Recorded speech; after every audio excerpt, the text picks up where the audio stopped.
What is going on, guys? This is obviously Jordan here, back again with another video, and we're literally 2 days into 2021 and we're grinding out, making video after video. Today's video is going to be about Brexit. Literally, it's been 4 years since I talked about that crap. Obviously, I'm a UK citizen. I live in London. I'm in Bristol now, studying for university. And I remember literally the first time I could ever vote was in Brexit, for the Brexit vote in 2016. And naturally, like most young people, like most rational people at the time, most of us kind of voted not to leave Europe. However, the vote didn't go in our favour. I think it was like 52 to 50 to 48%. Like it was very, very close. Basically 50-50. But you know how UK governments are. You know how things go. Obviously, we voted to leave in the end.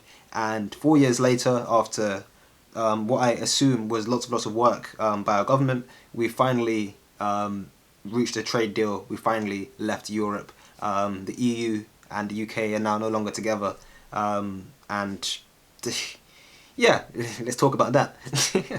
So obviously, over the last few years, it's been very difficult to follow it. I myself, I kind of gave up after like a couple of months. I'm like, there's just so much going on. You hear about this. There's a lot of propaganda at the time. A lot of like 350 million to the NHS and all this different stuff. Like people are always going to reference the 350 million to the NHS, but fundamentally there was just so much information and there was so much misinformation as well that was very hard to follow. I tried my best at the time. I thought I did the right thing by voting to remain, but that's a different conversation. And obviously now that we've actually left, 4 years later, there's still a ridiculous amount of information around everywhere. It's very hard to follow. Me as a student, I have no idea, well I had no idea what it meant until, I did research before this video. So if you do find this video useful or informative, please do drop a like down below. It took me a lot of hours, a lot of research to sit down as you figure out what's going on. Mostly for myself, but I thought since I had to do the work, I see myself as pretty smart, and if I don't even know what's going on, then I can only imagine there are guys out there that also don't know what's going on. So for the sake of this video, we're just going to keep it very, very brief and talk specifically about what Brexit means for UK home students, but also a bit about EU and international students as well. Sprinkled in with a bit of my thoughts on the topic, just to make it more interesting. So I want to start off with, I guess, the easiest topic to address, and that would be UK home students. Like, what does Brexit mean for, me, a home student? The fact of the matter is, not that much, really. Not much is changing for us. I can speculate on a couple of things. Like, for example, I think our fees will continue to rise purely because, like, I reckon we're going to get less international students because they're going to be paying less EU, which are now class international students, because they're going to have to pay way more money. So I think we're going to get less of those guys, and to subsidise that loss, I reckon they're going to increase fees for UK home students. But that's not really much to complain about. We have SFE, Student Finance England, that will cover most of that anyway. So I'm not, I don't really think too much about that. Diversity, I think we're going to get a bit less of, UK. International students, purely again because of the fees are going to increase for those guys, and couple that, put that on top of scrapping the Erasmus scheme. Like Erasmus was our EU to UK exchange system where you can kind of go to any EU university, not for free, but basically for free, and same for them, they could also exchange with us and come here effectively for free or for their home rates, what you will be paying anyway. So that's a pretty cool system. Scrapping that, I think, is a very big issue. I think that's a very big deal. I myself I never really cared about studying abroad, but I know a lot of students who did. I know a lot of my friends who did, and everyone I know who did a year abroad is like thoroughly enjoyed it. Not just year abroad, also like year in industry, but that's obviously very, very different. But people thoroughly enjoyed that, and I think it's going to be a very big deal to miss out on that. Purely because obviously you still can go to Europe, you still can go to anywhere else around the world, but Erasmus was just like very structured, very specific, very cool thing. I'm not going to go into in depth here because I don't even understand it a lot myself. I haven't looked into it at all, but it's like that's a very big thing. I know a lot of people are really mad about that. So hopefully there can be some sort of solution about that. I do think UK home unis, because we do have a lot of strong links anyway. Like it's not like we just sent kids to random unis based on that scheme. They didn't handle all the work. It's like University of Bristol, for example. We have a lot of partnerships around the world. We have a lot of tight connections with several universities. That's what makes it easy to go out there and do these exchanges. So assuming that these bonds and relationships are still maintained, we still, I imagine there still will be some good opportunities out there. A lot of people that did year abroad, everyone I know, bar one, didn't even go into Europe. They went, Hong Kong, Seattle, all around the world. So it's like, it's not massive, but I do think it's an important issue to address, and I will keep an eye on to see what the government end up doing about that in particular. But fundamentally, for home students, I don't think much is going to change. I think, yeah, we're probably going to have a bit less of EU students around. I think, yeah, it's going to be a bit harder to get international placements in and around Europe. But other than that, I don't expect too much. I guess also the fees might increase, but I don't know. Like, I've got a news page open here, and there's just not much going on. Like, I think, yeah, I mean, fundamentally, I think it's cool.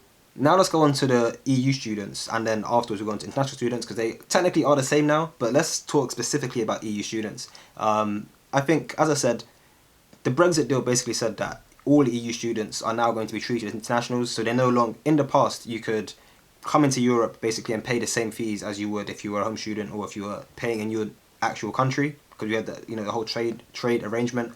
Without that, now EU students are going to be treated as international students, which means instead of them paying the standard 9 grand like home students, they're going to be paying the 20 to 30. Well, I think it's like anywhere between like 15 and 40. I've seen the max. I think the most I've seen is 40 grand for like engineering at Cambridge or something. It's like there's some ridiculous courses out there, but they're going to end up paying a lot more money, which will be subsidised to some degree. I think the governments will subsidise to some degree. I think their unis will subsidise to some degree. I think there will always be scholarships and grants available, but fundamentally the the baseline price is going to be way higher now. So I think we're going to get a lot less EU students around.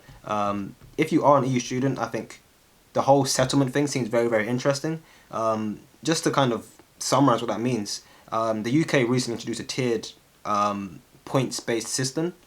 So basically, if you have 70 points, you can stay here after your degree or after your work placement or whatever, and then if you don't, you have to leave or apply for visa other ways. I don't know in depth every single way to get those points, but fundamentally, if you're like a medical student or an engineer or you study STEM, you're gonna have a very, very good shot at getting the 70 points. Whereas if you study history, geography, or like an artsy subject, you're not gonna have that same opportunity. It's gonna be way harder for you to get access and to access the EU settlement scheme, which I think is very messed up. I think I kind of get it, but it's a bit unfair to kind of just say if you don't do STEM, you're not employable. Because fundamentally, I know a lot of geography students that worked way harder than even I did. And I do engineering, and I feel like I work very hard, but it's like I obviously don't. There's obviously a line between like your degree and your profession versus like how employable you are, but this whole points-based system kind of overlooks that. That again is another conversation for another day. But I do think as an EU student, treated as an international, unless you're coming here to do STEM or medicine or anything that gives you a lot of points, economics, for example, I don't think it's personally, if it were me, if I were living in Romania, if I were Romanian and I'm looking to come into Europe, into the UK to study, I probably wouldn't do it unless I was doing engineering. Purely because once you graduate, if you haven't got enough points to get into the scheme, which you can also get through an internship or through like some job opportunities, if you're already guaranteed a job when you graduate, you kind of just get your work visa anyway and you're allowed to stay. But if you don't, if you do a degree that isn't as employable and then you end up not getting any internships or grad schemes and you're kind of unemployed, that either means one, you have to leave, or two, you end up scrapping around for months during your exam period. Like if I don't get a job, then I have to leave, and I was like, I really want to get a job, and it ends up making it so much harder for students that have, already have a lot on their plate from their degree, let alone like social life and this year pandemics and stuff. But you're gonna have a lot more pressure to find a job or to get the relevant points up to stay in the country. So that's a bit difficult. This kind of affects EU students the most, but it actually does affect everyone as well, and that is the whole cheap labour system we kind of had going in the UK, pre-Brexit. Back in the days, as an EU citizen, you could kind of come in and out of England, the UK I should say, without any documents. You didn't really need any documentation to enter the UK because we had a deal with, obviously we were part of the European Union. That meant that you can come in here without any documents, you had the right to work without having to prove anything, you could do as many hours as you wanted, whereas like international students, for example, can only get like, I think 16 hours max, and you need like proper documentation and a sponsor and a reference, all this stuff. EU guys didn't need that, so what that meant, what cheap labour kind of means is that we have a legal minimum wage, it's like £6.50 I think it is, for 18 to 22 year olds, and 18 to 22? I should really check this up, but it's like for that age bracket, it's like £6.50 or like £7 or something. And what that meant for EU residents, EU citizens, is that you could just walk into like any restaurant or any like typical cash in hand kind of sneaky jobs and be like, look, I'll take £3 an hour, £4 an hour, just give me a job, I work for 80 hours a week. And you can imagine most restaurant owners, most charity shop owners, whatever, like screw it, we don't need to we legally can pay you less because you haven't got a relevant documentation, and you're willing to work way more hours, you're probably way more like dedicated to make that money so you can like send it back home or spend it on your uni expenses or whatever whatever needs be. Yeah, like screw it. And that made it so much harder for like home students and of course international students that needed all this other documentation, had to demand the minimum wage, that had all these other it's not bureaucracy, but it's like all these other issues that you have to deal with. Now everyone's on a level playing field. Now EU students no longer have that like freedom to just walk into a job, and that's not necessarily a bad thing or necessarily a good thing. I think it's also important for like EU citizens in general, not just students, that will no longer be allowed to sneak into these roles like that. You now have to have the right documentation, and you need to be approved and have the right qualifications and stuff. I actually think that's a good thing to some degree, because it means that in the past there were people getting jobs because they're just willing to take less money, whereas now it's like, now that everyone's got to be paid the minimum wage, it's going to be a lot more of a meritocracy, where it's like if you have the skills you get the job, if you don't, bye. And that's to make it more interesting. I don't really know too much. I haven't looked exactly into the job market. I don't know how the jobs manage this, but there's specific law on it that I've done the research on for Brexit. Is like, yeah, there's the whole cheap labour thing. That we ain't doing that no more. You need documentation. We need to know who you are if you're coming from Europe before you can get a job here. Otherwise, I think it's the same as international students, where it's like a 16-hour minimum. And if you go over that, that'll be written down in your report, and you can like lose your scholarship or lose your degree placement. You can like, it's very very important that you stick below those limits. And now that, again, as I said, it's going to affect all EU citizens as well. I think it's worth noting as well that everything that I said that applies to EU students coming into the UK also technically applies to all UK students going into the EU. Like, we're going to have the same issues, but for the sake of this video, I'm only going to address people coming into the UK because obviously I live in the UK, and Brexit kind of is like our thing. I don't mean to make it sound like that, but we run this. We run that Brexit thing. This is all us. This is all UK, baby. Before I touch on international students, I want to address, I guess, the bigger concern that at least I have, and that's to do with research. Like, research historically in the UK, obviously in Sweden, we have CERN, like the Hadron Collider, and they smack particles together and stuff. I'm not going to go into in depth. Like, if you want to know more about what CERN do, Google it. It's a very physicsy engineering place. In Europe, we have a thing called the JET tokamak, the Joint European Tourists, which is like all of the European nations were kind of putting money together and putting research and heads together to try and master fusion energy to like power cities and whatever. Again, very technical. I'm not going to go into in this video, but a lot of those projects are going to be put on hold. A lot of those projects are going to be very much less lucrative, I guess. Like, me as an engineering student, I'm looking at some of the things that are going on nowadays, and it's like, it's just nowhere near as fun, or as, I'm not going to get paid as much, or there's going to be less people applying for it than in the past. Like, on that last point, yeah, less competition is a good thing, but at the same time, it's like, I want to be in the coolest possible field I can be. I'm not willing to sacrifice. Like, granted, yes, I'll get the job more easily, but it's like, it's going to be less fun. We're going to have less diversity of minds, a lot less diversity of thinking, a lot less general diversity, to be fair. But it's like, it's a big thing, I think. I think research, I've got a lot of notes here because there's a lot of numbers involved with it. But it's like, it's like when the original referendum went down in 2016, there was a lot of funding, and the potential loss was like almost £1 billion annually, not just like £1 billion at once, like annually, every year for the next couple of years. We're going to be losing about £1 billion, specifically of research. There are also concerns about the decline in like incoming talent. A lot, as I just said, like diversity of thought. A lot of people that are in Europe, or international students as well, are very, very clever. Yeah, there might be difficulties settling in initially, like with language barriers, etc. But these guys are actually like fundamentally very, very smart. And we're going to lose a lot of that. Like 16% of researchers in the British universities come from other European countries, and that's a lot. That really is a lot. There's over like 1,000 professors and lecturers who are all EU academics that just come here to work and teach. Obviously, if you're a lecturer or a teacher, academic, whatever, as I said, you probably have enough points to stay around based on the UK settlement, the EU settlement scheme. And also, if you're a researcher, for the most part, you probably also have enough points. But again, it's very much more focused, I feel like, on STEM.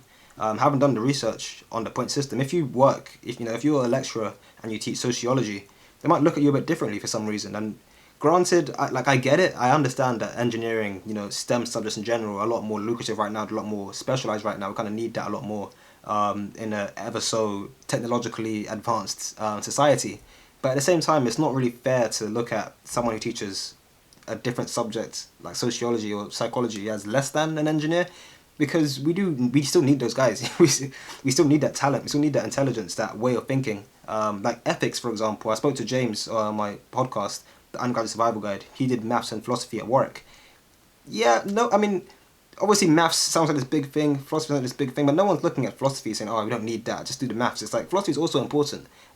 Ethics and tech is also very important. You're looking at how data concerns are going on these days. Like, we need that other way of thinking to to actually benefit, actually live in a, obviously not a utopia, but at least in prosperity, as opposed to staying in our rooms all day. I mean, obviously no degree is gonna fix coronavirus, but yeah, you know what I mean. It's very interesting. And yeah, that's fundamentally it. The only thing that I didn't talk about is that with EU students, now that they're being treated as internationals, they're going to need a lot more when it comes to documentation. So they're going to need sponsors. They need to have like a certain amount of money in their bank account at some fixed period of time, and all this like weird diplomatic nonsense. I don't really know all of it. I don't know all of what they need in depth, but I've spoken to a lot of international students, and I know that it's quite difficult. You need to have a bank account. You need to have a sponsor. You need to have references and all this yada yada yada. EU students will now also need that, and again, as I said before, UK students will also need that now going into Europe. So I don't know. I don't think it's as big a deal as some people are making out. I think Erasmus is probably the biggest, most pressing issue, and ironically, it's the one thing that I don't know the most about. But otherwise, like, things are going to be difficult. That's basically it. Things are going to be difficult. It's going to be a very challenging couple of years. I think once we adapt, like, it's difficult now because we're used to how things used to be. But once you kind of adapt to how things are going to be, I don't think it's going to be that bad. Yes, it'll be a bit more expensive. Yes, you probably need more visas, be more difficult. But you kind of need a lot of that if you're going anywhere else in the world anyway, to like America, Australia, China, Japan, whatever. So, get used to it.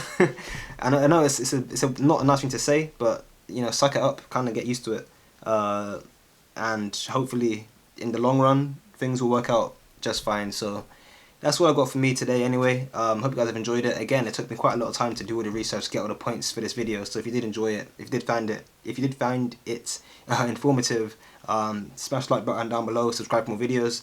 Don't be afraid to comment if you have any questions or concerns as well. I want to hear your opinions on this matter. But otherwise, yeah, that's all for me. Hope you guys have enjoyed it, and I'll talk to you in the next one. Peace.